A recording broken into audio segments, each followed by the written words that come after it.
Assalamualaikum warahmatullahi wabarakatuh. Saya Marliana Priyandini dengan NIM 112210313. Di sini saya akan membahas mengenai video terkait kasus di mana izin suatu kampus atau institusi pendidikan dicabut, yang kemudian menimbulkan keresahan di kalangan mahasiswa. Akan saya berikan analisis dan komentar dari sudut aspek hukum terhadap studi kelayakan bisnis institusi pendidikan sebagaimana dapat diinterpretasi dari kasus tersebut. Yang pertama dari legalitas dan perizinan institusi pendidikan.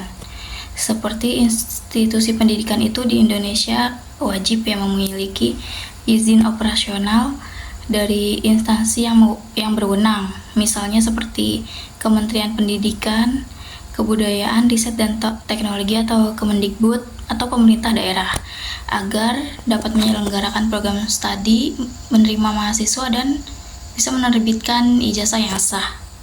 Jika dari kampus izin tersebut dicabut, maka dari sisi kelayakan bisnis, hal ini menunjukkan bahwa dasar legalitas sudah terganggu. Resiko untuk operasional jangka panjang menjadi sangat besar. Dan untuk studi kelayakan, penting mengecek yang pertama, apakah izin awal sudah lengkap dan sah? Apakah kampus mematuhi persyaratan yang ditetapkan dalam izin? Misalnya bangunan, tenaga pengajar, kurikulum, dan akreditasi. Apakah ada kondisi atau perubahan yang menyebabkan izin dicabut? Misalnya seperti pelanggaran regulasi, keuangan tidak sehat, dan akreditasi drop. Komentar dari saya, jika izin sudah dicabut, maka institusi harus menghitung dampak besar seperti kehilangan kepercayaan mahasiswa, kemungkinan tutup operasional, potensi kewajiban mengganti kerugian mahasiswa atau pihak ketiga, dan dari sisi bisnis ini adalah sinyal merah besar atau tanpa legalitas yang jelas, kelayakan sangat terbatas. Yang kedua ada kepatuhan regulasi dan akreditasi, di mana institusi pendidikan tidak hanya butuh izin, tetapi juga akreditasi atau pengakuan dari lembaga yang berwenang. Tanpa akreditasi yang memadai, nilai ijazah dan reputasi institusi bisa tergerus. Dan regulasi lain bisa menyangkut standar kurikulum, sarana prasarana, dosen atau tenaga pendidik, pengelolaan keuangan, transparansi biaya, dan lain-lain. Lalu jika institusi gagal memenuhi standar regulasi ini, maka pencabutan izin seperti yang terjadi bisa saja sebagai akibat. Dan komentar dari saya dalam studi kelayakan bisnis ini, aspek regulasi ini menjadi bagian dari risiko operasional. Apabila institusi belum sepenuhnya mematuhi regulasi atau akreditasi ternyata lemah, maka prospek kelayakan jangka menengah dan panjang sangat terpengaruh. Investor atau pemilik bisnis juga harus mempertimbangkan biaya tambahan untuk memperbaiki kepatuhan atau regulasi agar tetap legal.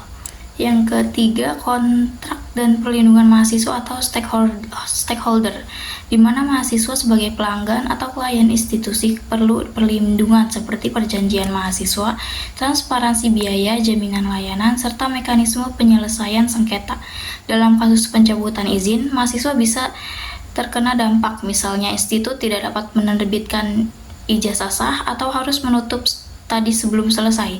Ini menimbulkan tanggung jawab untuk terhadap institusi, termasuk potensi tuntutan dari mahasiswa atau pihak wali. Oleh karena itu, institut bisnis pendidikan harus memiliki asuransi, cadangan modal atau jaminan, kebijakan pengembalian biaya, dan kontrak yang jelas. Komentar dari saya dari aspek bisnis, mutu kontrak dan perlindungan stakeholder menjadi penentu kepercayaan dan reputasi, yang akhirnya berdampak terhadap pemasaran, retensi mahasiswa, dan keberlanjutan. Jika institusi belum merancang perlindungan stakeholder, maka bisnisnya menjadi rentan, yang pada kasus ini terlihat melalui keresahan mahasiswa. Yang keempat, di sini ada resiko hukum dan litigasi. Pencabutan izin bukan hanya masalah administratif, bisa juga menimbulkan resiko litigasi, kerugian reputasi, penggantian kerugian, bahkan kewajiban memenuhi tanggung jawab yang timbul ke depan. Dan dalam studi kelayakan bisnis harus diperhitungkan biaya tidak langsung seperti biaya penutupan atau pemindahan, kompensasi mahasiswa, biaya reputasi, dan waktu yang hilang. Dan mitigasi risiko hukum sangat penting, seperti audit kepatuhan berkala, perencanaan kontingensi, dan cadangan keuangan. Kasus ini menunjukkan bahwa meskipun model bisnis institusi pendidikan nampak menjanjikan atau permintaan mahasiswa potensi pendapatan, namun jika aspek hukum belum dikelola dengan baik, maka risiko besar bisa menghapus nilai bisnis tersebut. Oleh sebab itu, dalam studi kelayakan, penilaian risiko hukum harus diberikan porsi signifikan. Dan yang kelima, implikasi untuk kelangsungan bisnis dan kepercayaan. Izin dicabut akan segera langsung mempengaruhi keberlanjutan. Pendaftaran baru bisa terhambat, mahasiswa yang ada bisa berhenti atau pindah, dan pendapatan menurun. Lalu kepercayaan publik dan stakeholders, mahasiswa, orang tua, regulator menjadi tergerus. Dalam bisnis pendidikan, reputasi adalah aset besar. Untuk bisnis yang layak, harus ada rencana mitigasi. Bagaimana apabila regulasi berubah, bagaimana penanganan krisis izin, dan bagaimana menjaga kualitas agar tidak kehilangan akreditasi. Dalam studi kelayakan, selain proyeksi finansial, pendapatan, biaya operasional atau ROI, harus ada asumsi skenario negatif seperti izin ditangguhkan atau sebagai dicabut.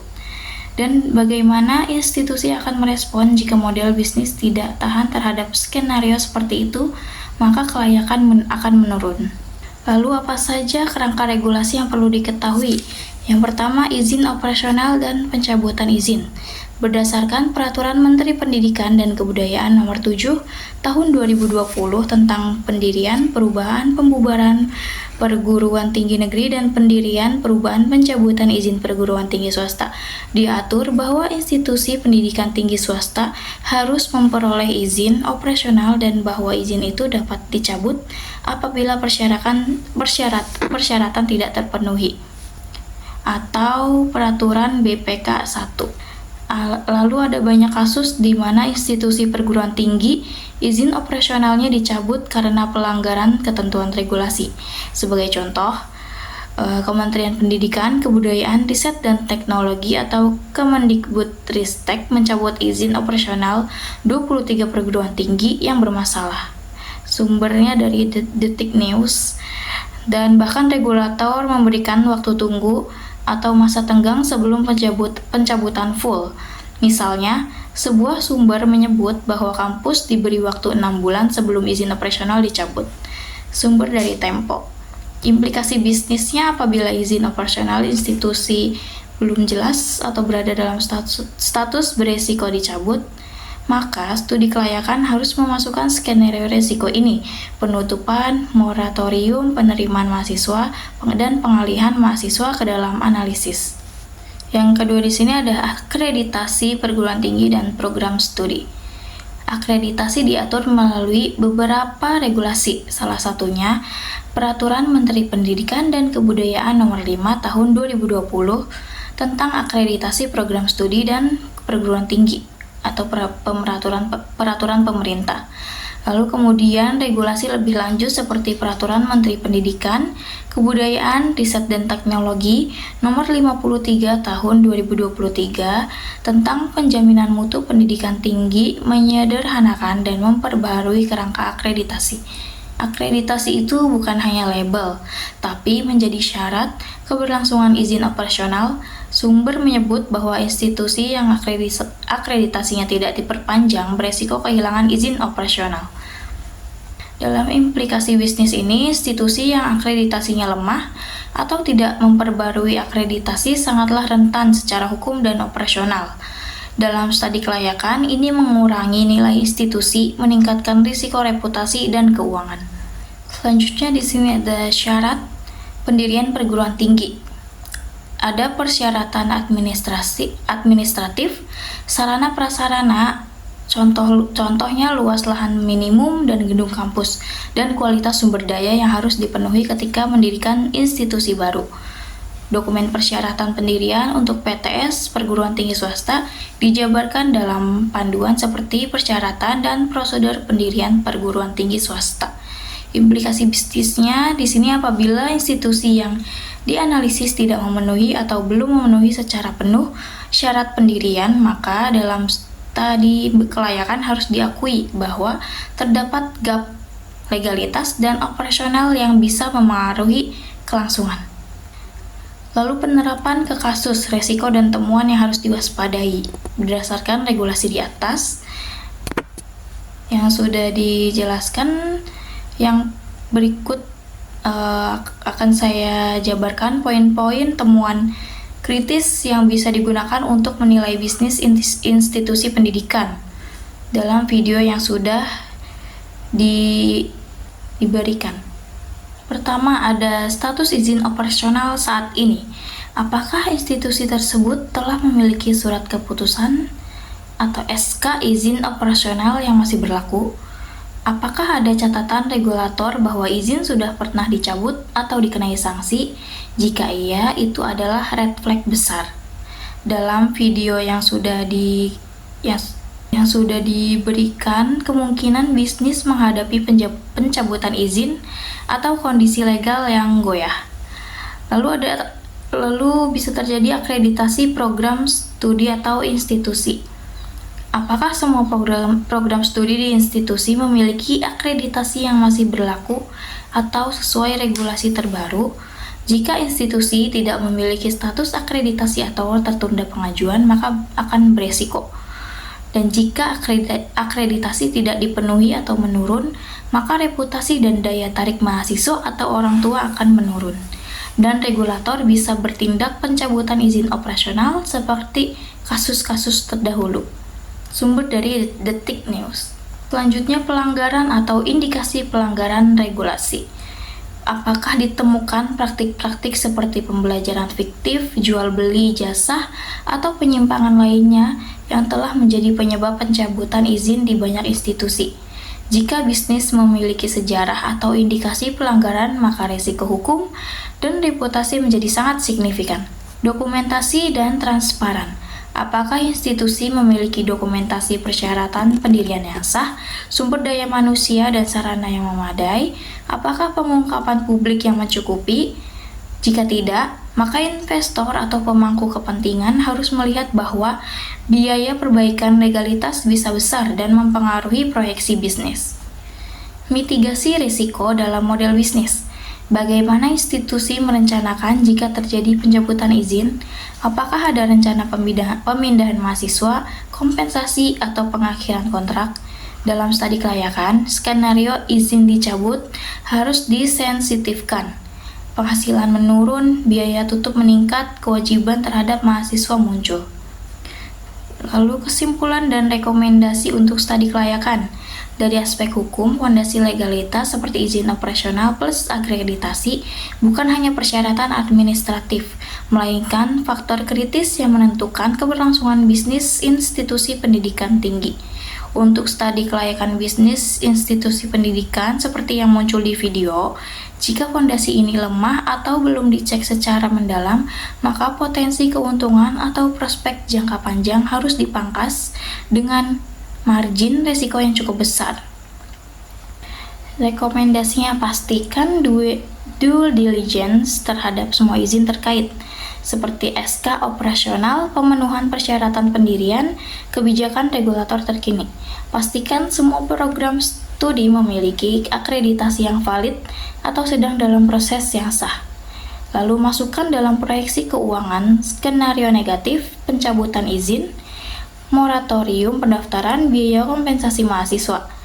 Buat rencana mitigasi dan cadangan atau seperti asuransi reputasi, rencana pengalihan, klausul kontrak mahasiswa agar risiko hukum tidak menjadi beban tak terkendali. Dan transparansi ke stakeholder.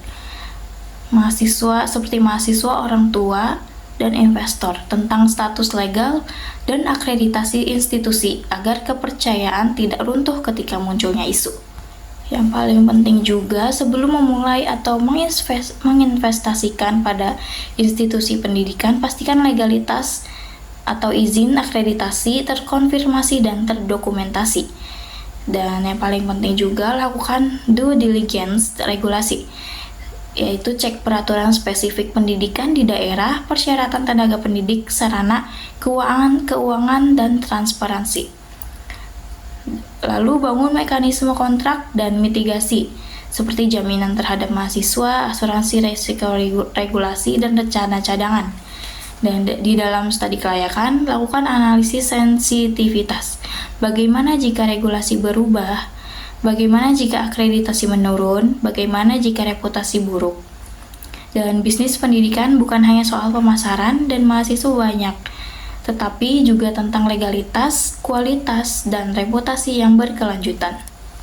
Kesan saya dalam video ini adalah membuka alert bagi mahasiswa, kampus, regulator, dan juga bagi pebisnis pendidikan yang ingin masuk ke layanan konsultasi atau edukasi regulasi kampus. Kalau saya di posisi pebisnis, saya akan rekomendasikan yang pertama, buat platform edukasi atau regulasi kampus dengan paket layanan berbeda untuk kampus dan untuk mahasiswa. Lalu awali dengan pilot di satu kampus daerah yang sedang menghadapi izin atau regulasi, jadi bisa punya case study nyata. Lalu bangun reputasi terpercaya, bekerja sama dengan pihak regulator atau asosiasi perguruan tinggi supaya dipercaya. Dan sediakan opsi gratis atau budget rendah untuk mahasiswa agar brand dikenal, kemudian upsell ke kampus. Dan yang terakhir, menurut saya video ini menarik karena menampilkan realitas yang jarang dibicarakan secara terbuka. Ketika izin operasional sebuah kampus dicabut, dampaknya itu bukan hanya dirasakan oleh institusi pendidikan itu sendiri, tetapi juga oleh ribuan mahasiswa yang terlibat di dalamnya. Dari sisi hukum, pencabutan izin menunjukkan bahwa ada persoalan serius terkait kepatuhan terhadap peraturan perundang-undangan di bidang pendidikan tinggi. Dan dari sisi bisnis, ini adalah contoh nyata tentang pentingnya melakukan studi kelayakan hukum sebelum mendirikan atau menjalankan usaha berbasis layanan publik seperti kampus. Artinya, pendidikan tinggi itu tidak hanya soal proses belajar mengajar, tetapi juga merupakan sebuah entitas bisnis yang tunduk pada regulasi. Maka, studi kelayakan bisnis bagi kampus semestinya tidak berhenti pada aspek ekonomi atau pasar saja, melainkan juga mencakup aspek hukum, izin operasional, akreditasi, dan perlindungan konsumen atau mahasiswa. Dan juga kalau kampus izin dicabut, bukan hanya kampus saja yang rugi, mahasiswa juga kena dampak besar, seperti contohnya waktu, biaya, dan mental. Dari sisi bisnis, saya pikir ini membuka celah. Banyak kampus yang akhirnya ingin aman dari resiko regulasi, jadi mereka butuh konsultan atau pendamping. Tapi kita juga harus realistis. Gak semua kampus punya dana ekstra, dan regulasi bisa berbeda-beda tiap daerah. Jadi bisnisnya gak cuma sekedar plug and play. Kalau saya jadi usaha kecil, saya mulai dari pelayanan ujian kepatuhan izin kampus dulu, lalu kembangkan ke platform edukasi mahasiswa sebagai langkah awal. Dan memang kalau dilihat sekilas, ini memang kelihatannya hanya masalah pendidikan. Tapi kalau kita lihat lebih dalam, sebenarnya ini juga bisa kita bahas dari sudut studi kelayakan bisnis, terutama dari aspek hukum dan manajerial. Karena bagaimanapun, kampus juga adalah bentuk dari lembaga usaha di bidang jasa pendidikan yang harus dikelola dengan prinsip-prinsip bisnis yang sehat dan legal. Dan secara pribadi, saya melihat video ini bukan hanya sebagai berita, tetapi juga sebagai bahan refleksi bahwa dunia pendidikan harus dikelola secara profesional, layaknya bisnis lain yang berorientasi pada kepercayaan publik. Ketika kepercayaan rusak akibat masalah izin, yang rugi bukan hanya kampus, tapi juga masa depan mahasiswa dan reputasi dunia pendidikan Indonesia. Dari kacamata studi kelayakan bisnis, kasus ini mempertegas bahwa aspek hukum adalah titik awal kelayakan usaha. Tidak cukup hanya menghitung keuntungan finansial atau potensi pasar, tetapi juga harus memastikan bahwa seluruh aktivitas bisnis berjalan sesuai hukum, etika, dan prinsip transparansi. Opini pribadi saya merasa kasus ini bisa jadi pengingat penting bagi para pengusaha di bidang pendidikan agar tidak hanya fokus pada pendaftaran mahasiswa baru, tapi juga membangun sistem hukum dan tata kelola yang sehat. Karena pada akhirnya izin operasional bukan sekadar dokumen, melainkan simbol kepercayaan masyarakat terhadap integritas lembaga pendidikan. Sebagai penutup, saya ingin menegaskan bahwa dari perspektif studi kelayakan bisnis, kasus pencabutan izin kampus ini mengajarkan kita satu hal penting, yaitu bahwa bisnis yang baik bukan hanya yang menghasilkan keuntungan, tapi yang memiliki dasar hukum yang kuat, manajemen yang transparan, dan tanggung jawab sosial terhadap konsumennya. Jadi, studi kelayakan bukan sekedar dokumen formalitas, tapi peta jalan agar bisnis bisa berjalan dengan aman, etis, dan berkelanjutan. Semoga ke depan tidak ada lagi mahasiswa yang menjadi korban karena lemahnya aspek hukum dalam lembaga pendidikan. Dan terima kasih sudah menyimak komentar saya. Semoga pembahasan ini bisa membuka wawasan kita bahwa pendidikan dan bisnis harus berjalan beriringan dalam koridor hukum yang jelas. Sekian dari saya, Marliana Priyandini. Kurang dan lebihnya mohon dimaafkan. Wassalamualaikum warahmatullahi wabarakatuh.